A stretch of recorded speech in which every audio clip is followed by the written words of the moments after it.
गेल्या काही वर्षांपासून चर्चेत असणारं नाव म्हणजे गौतमी पाटील आणि तिचे डान्सचे कार्यक्रम. पण 4 दिवसांपासून गौतमी वेगळ्याच कारणांमुळे चर्चेत आली आहे. वडगाव बुद्रुक परिसरातील एका रिक्षाला गौतमी पाटीलच्या एका गाडीने धडक दिली होती आणि त्यात रिक्षा चालक जबर जखमी झाला होता. पण अपघात होताच गौतमीची गाडी बाजूला करण्यासाठी क्रेन बोलवण्यात आली. त्यानंतर हे प्रकरण शांत झालं जमा होतं.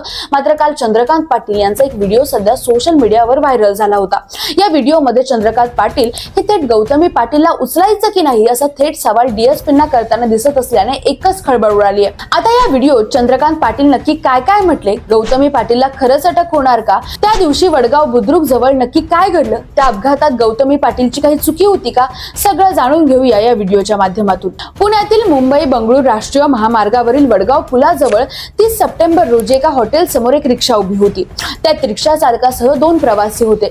ही रिक्षा होती सामाजी विठ्ठल मरगळे यांची. तेव्हाच नेमकी एक गाडी भरधाव वेगाने आली आणि तिने रिक्षाला जोरदार धडक दिली. ही धडक इतकी जबरदस्त होती की रिक्षा 2 वेळा पलटी झाली आणि रिक्षाचं मोठ्या प्रमाणात नुकसान झालं. या अपघातात सामाजी मरगळे आणि रिक्षातील 2 प्रवासी सुद्धा गंभीर जखमी झाले होते. पण प्रकरण इतकंच नाही, ही 4 चाकी गाडी होती गौतमी पाटीलची. अपघात होताच गौतमीची गाडी क्रेन बोलावून संशयितरित्या उचलण्यात आली आणि गाडीत असलेल्या सगळी व्यक्तींनी तिथून काढता पाय घेतला. गौतमी पाटीलला काय उचलायचं नाही, कोणीतरी ड्राईव्ह करतो का भूत ड्राईव्ह करतो, तुझं कोण ड्राईव्ह करतो त्याला पकडायला लागेल ना. आता असं म्हटलं जातं या अपघाताच्या वेळी गौतमी पाटील कारमध्ये नव्हती.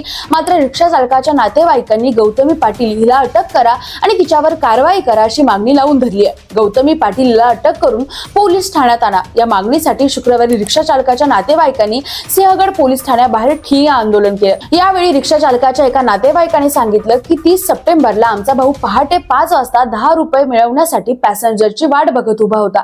त्याची रिक्षा रस्त्याच्या कडेला उभी होती. त्यावेळी मागून एक कार आली आणि त्याला ठोकून निघून गेली. ही धडक इतकी जोरदार होती की रिक्षा 3 वेळा पलटी झाली आणि आमचा भाऊ जखमी होऊन रस्त्यावर पडला.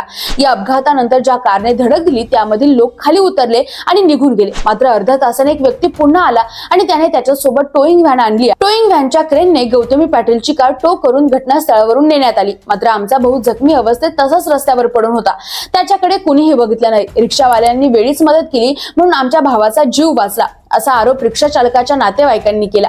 पोलिसांनी या प्रकरणात गुन्हा दाखल केला असून ज्यावेळी हा अपघात झाला त्यावेळी गाडीमध्ये गौतमी पाटील नसल्याचं सांगितलं जातंय. मात्र कुटुंबियांनी आरोप केला की आम्हाला सीसीटीव्ही फुटेज दाखवलं जात नाही, गाडीमध्ये कोण होतं हे सांगितलं जात नाहीये. गौतमी पाटील हिला अटक करा अशी मागणी आता रिक्षा चालकाच्या कुटुंबियांनी केली आहे. यासोबतच त्यांनी पोलिसांवर सुद्धा गंभीर आरोप केले. चंद्रकांत पाटलांच्या भेटीसाठी रिक्षा चालकाची मुलगी पोहोचली होती. या दरम्यान चंद्रकांत पाटील यांनी थेट डीएसपींना फोन करून म्हटलं की गौतमी पाटीलला उचलायचं की नाही, ती गाडी कोणाची तरी आहे ना. रिक्षावाला गंभीर आहे. त्या बिचाऱ्याची मुलगी समोर येऊन बसली. तिला म्हणावं तू असशील गौतमी पाटील वगैरे, पण त्यांचा खर्च तरी कर म्हणावं, तुम्ही लक्ष घाला असं चंद्रकांत पाटील यांनी डीएसपींना म्हटल्याचं व्हायरल व्हिडिओमध्ये दिसतंय. यानंतर पुणे पोलिसांनी गौतमी पाटीलला नोटीस सुद्धा पाठवली. ठाकरेंच्या शिवसेनेने देखील गंभीर आरोप करत पोलीस स्टेशन बाहेर आंदोलन केलं. अपघातानंतर कार चालक फरार झाला होता.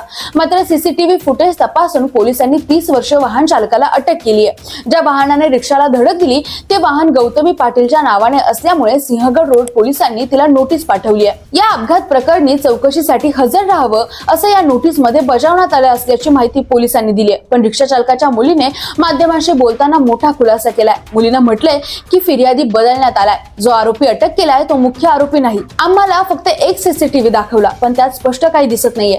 गौतमी पाटील कार मध्ये उपस्थित होत्या, त्या सेलिब्रिटी आहेत म्हणून हे प्रकरण दाबण्याचा प्रकार चालू आहे का? 2दा नोटीस पाठवून पण गौतमी पाटील का आल्या नाहीत?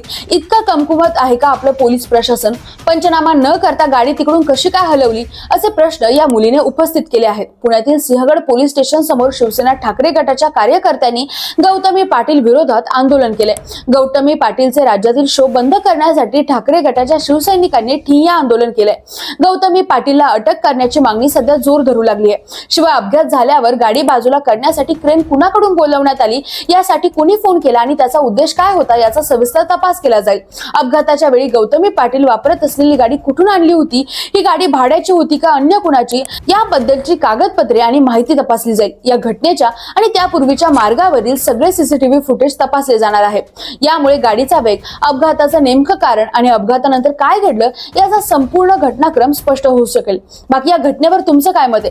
गौतमी पाटीलला खरंच अटक व्हायला हवी का? तिची खरंच या प्रकरणात चुकी आहे का? कमेंट करून नक्की सांगा आणि सोबतच मराठी मंडळीला सबस्क्राईब करायला विसरू नका. धन्यवाद.